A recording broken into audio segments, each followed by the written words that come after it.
The government is really retarding agriculture. It's not promoting it. The policies that are put in place, they tout these as support. But even when the policies look like pro-smallholder on paper, in practice they're anything but. So what do you feel needs to happen? What does the government need to do to make governments themselves? Yes. Well, first of all, I think the government must listen to farmers, authentic farmers' voices, for a start. All right? And you would ask me why are those who are speaking with them not authentic? I think they know already. If the government intervenes in the choice of farmers' leaders, or farmers that are authenticated by state, it already is just setting up vassals, isn't it? Clients. So that client list system, once you do it, it makes everybody feel doubtful about your intentions. And government uses, politicizes the leadership of farmers' organizations so that when one government leaves office, the farmers' leaders that it approves also generally tend to live with it. And farmers have to scramble again, look for new bases for self-organization.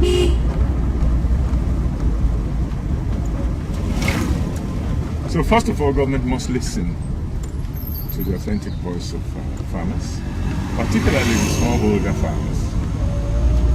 And then government must boldly move in the direction of a clear path, declaration of a clear option for farming, for food production. Our government has never done that. It claims to be able to serve the smaller and the big, because it also recognizes that the so-called large-scale farmers have failed generally and are not there. They're not there. It brings in Zimbabwean farmers cast out of Zimbabwe.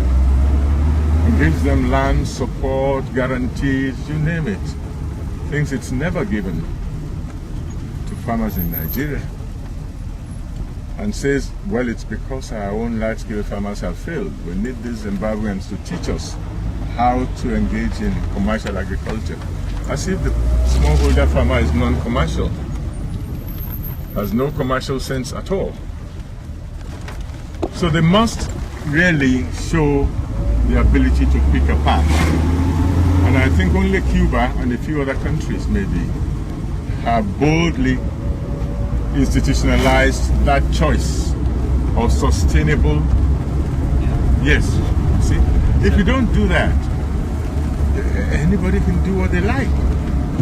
You don't even have priorities. You don't have the a kind of template on which to decide how much should I put into this aspect of this option of food production. You talk about the Cuban model. Apart from the Cuban model, are there any other models in the world that you feel that work for small farmers? My source of information may be quite limited in this regard. The Cuban example I've picked may be, in fact, being influenced by ideological preferences. But whatever the case, I've looked around, I do not find, not in Africa, any other system that we could feel satisfied about as smallholder farmers, or any that has boldly challenged existing options and opted for a truly sustainable smallholder-based or family farm-based agriculture, food production.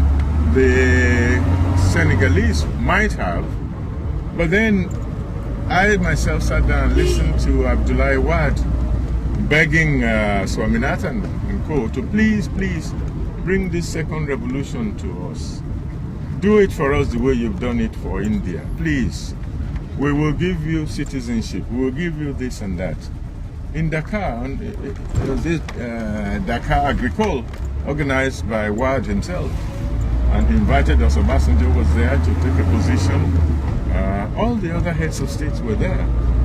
They were begging for large-scale, packaged, expensive chemicalized approaches to agriculture. They see the Euro-American model as the thing to struggle for. So for me, that already defeated the Senegalese thing, because if that's what they're begging for, then that's not what we're looking for. What other country can I see? I'm really quite ignorant about any other country that will give an example that we would really support and feel happy about. The Cuban example came through a lot of struggle, a lot of painful learning, but through leadership that's committed to its people. Totally committed. Well, the Cuban example came through necessity. Yes. They didn't have a choice. Yes. But other leaders would, under that situation, have taken other choices, believe me. What you say, not having any other choice. They would have called in Monsanto, called in Syngenta, called in other huge, big chaps and say, please do it for us. Just go ahead. The land is there for use. And they would have put pressure on the smallholder farmers, driven them off their land. Yeah? Yeah. I mean, the Indian government is pushing this special economic zone thing now that would put 400 million farmers out of their land and out of their communities in favor of what they call special economic zones of entrepreneurs building up. So really, the Cuban thing was not just out of necessity. No. Yes, there was the need to respond to the collapse of the Soviet machine that is pushing them in the same direction.